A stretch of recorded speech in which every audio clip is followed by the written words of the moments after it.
Hey guys, welcome back to my channel. So today we're going to be talking about 3 questions to ask yourself when you are in the process of quitting drinking alcohol, or even if you are already on a sobriety journey and you're feeling pretty solid in your sobriety. These are some great questions to hopefully help keep you motivated and help you stay solidified in your decision to stay alcohol free. So let's go ahead and get into it.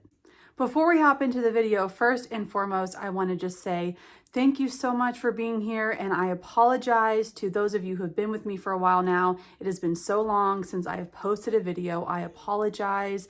It has been crazy over here. I can't believe it is mid-March already. My birthday is coming up, which I'm really excited about, and life, homeschooling my kids, it has been crazy. So I appreciate you guys being patient, and I'm so happy to be here. I've missed you. Please let me know how you are doing in the comments. I want to hear from you.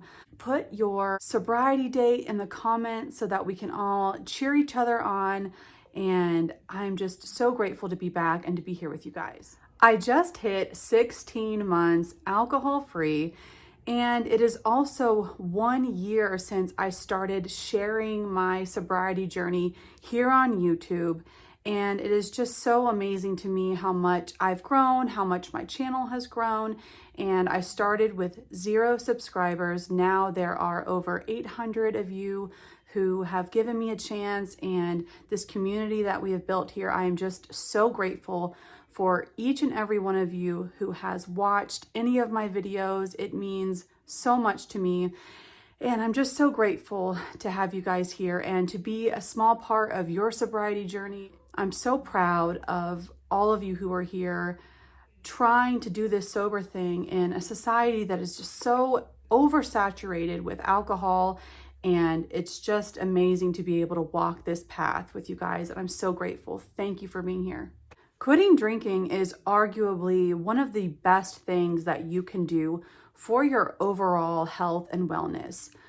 Willingly choosing to stop consuming a poison on a regular basis, your health is bound to improve. I know for me, when I was still drinking, I had known for quite some time that it was not serving me and that it was holding me back in life.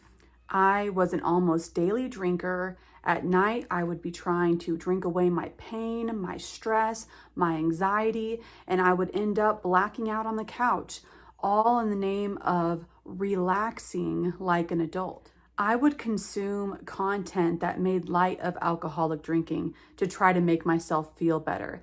I surrounded myself with heavy drinkers to try to justify my own behavior. But deep down, I knew that I absolutely wanted better for myself. Even then, I continued on with the drinking because it was a crutch. I knew that if I removed alcohol, I would have to get serious about my life.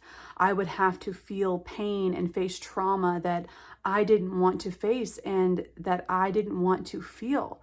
I knew that I would have to take responsibility and own up to the stagnancy in my life. It is not easy to stand in front of the mirror and realize that you are the one holding yourself back in life. So today I want to ask you 3 questions that will hopefully help you get clear about your why in quitting alcohol. These are questions that help me face my own drinking problem and finally take action.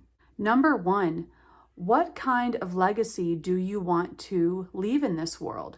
For yourself, for your family, for your kids? What do you want to be known for?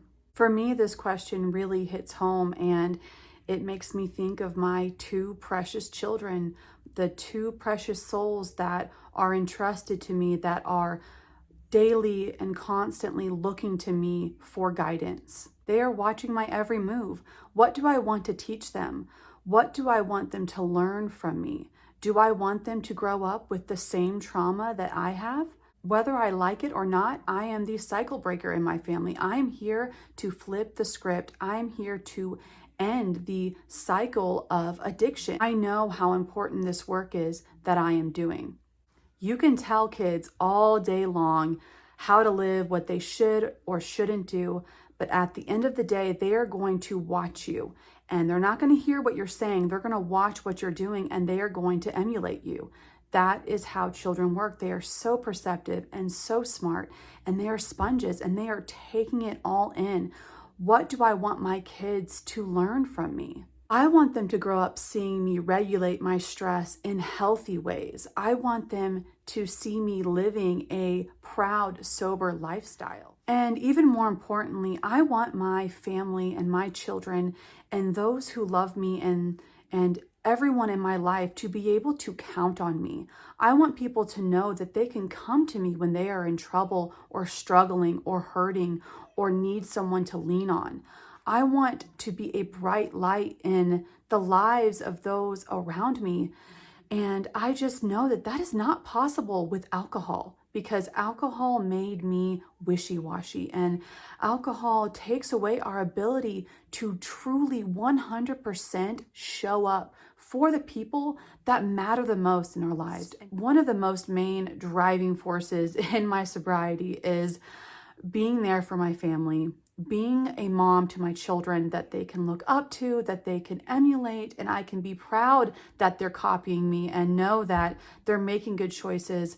And that is something that, I know it starts with me, and it has a ripple effect. And breaking the cycle of addiction is just such a huge, important calling and aspect of my sobriety.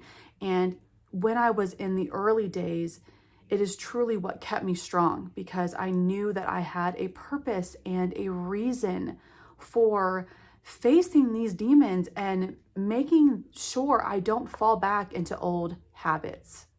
Number 2, are you sabotaging your mental and physical health by consuming alcohol daily? Are you missing workouts because you're hungover? Are you missing days, work, because you have to rest and recuperate from drinking? I remember when I was still drinking, and it was an almost daily thing. So I was almost always hungover. Looking back, I don't know how I lived that way, because now I was sick a few days ago and I'm still kind of getting over it. But man, when you're used to being like sober every day and you're always feeling good, like when you get colds and when you get sick, man, I can't believe I used to spend so much time, nursing hangovers, and I would just lose days to just being, not 100%. And whenever I get a sickness now, it just reminds me of the agony and that I willingly put myself through that on a daily basis. I just can't imagine living like that, but you get used to it. Anyways, like I was saying, when I was still drinking, I would still force myself to work out. So I would be hungover and I would go for a run and I would work out and I would do these things. And why? Because if I still went to my workout, if I still went for a run, then that meant I didn't have a problem, because see, I'm working out, I'm fine, all is well. And the lies that we tell ourselves and the denial and all of that. But that is something that is a really good question to ask yourself, because when you are a daily drinker, you are almost 100% overshadowing any of the other things that you were doing for your health and wellness. All that to say, it wasn't until I truly removed alcohol from my life that I was finally able to start making improvements in my health and wellness.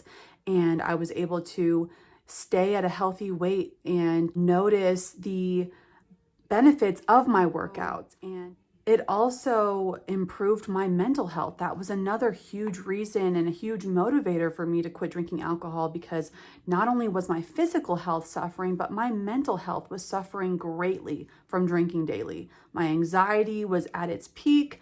I was having daily panic attacks.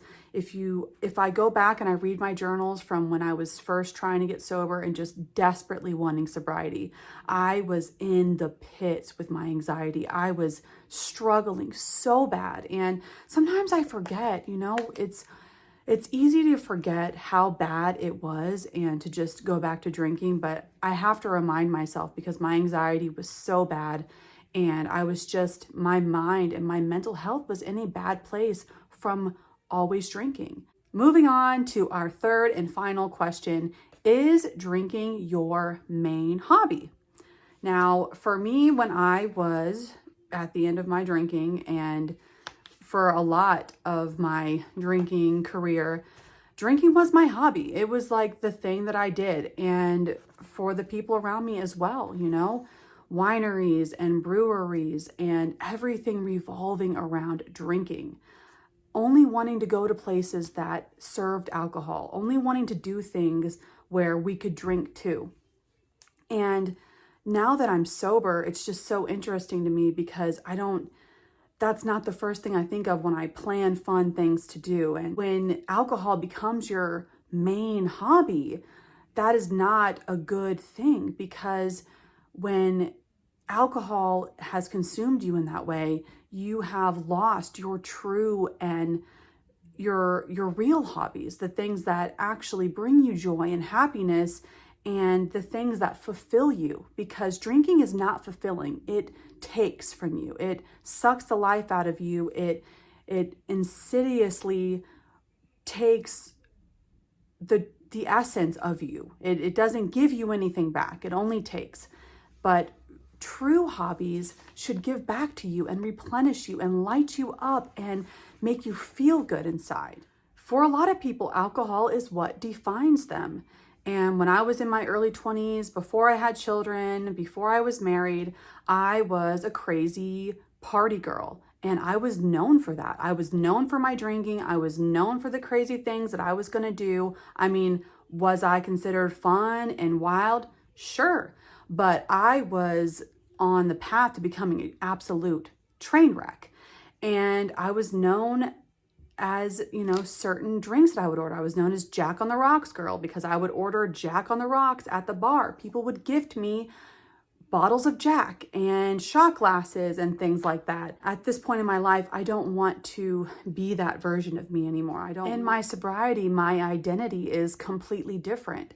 And I'm so grateful for that. But we have a choice in what we put out into the world and how people perceive us. Our hobbies and the things that we do in our daily life say a lot about us, and they help mold the person that we are. When you get sober, you were able to connect to your true hobbies and your true passions in life.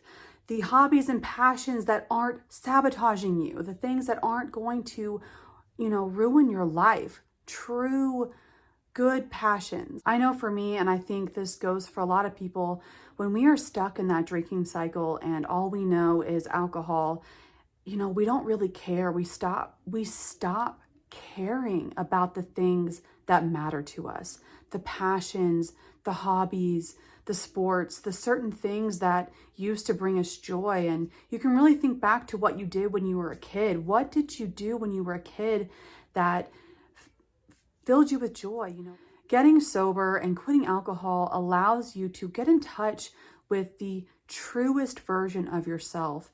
And if you've been drinking for a long time, it may have been a while since you've met that person, but give it a chance. And as you are going through your sobriety, you will be surprised by what comes out and different versions of yourself that you are meeting. And it is just truly such a beautiful thing.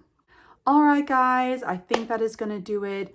Thank you so much for being here with me today. I hope you got something from this. I hope that these 3 questions will help you think and help you just solidify the reasons you are quitting alcohol or considering quitting alcohol. Let me know what you think. I would love to hear your thoughts in the comments. And as always, I love you guys. Take care of yourselves, and I will see you real soon in the next one. Bye.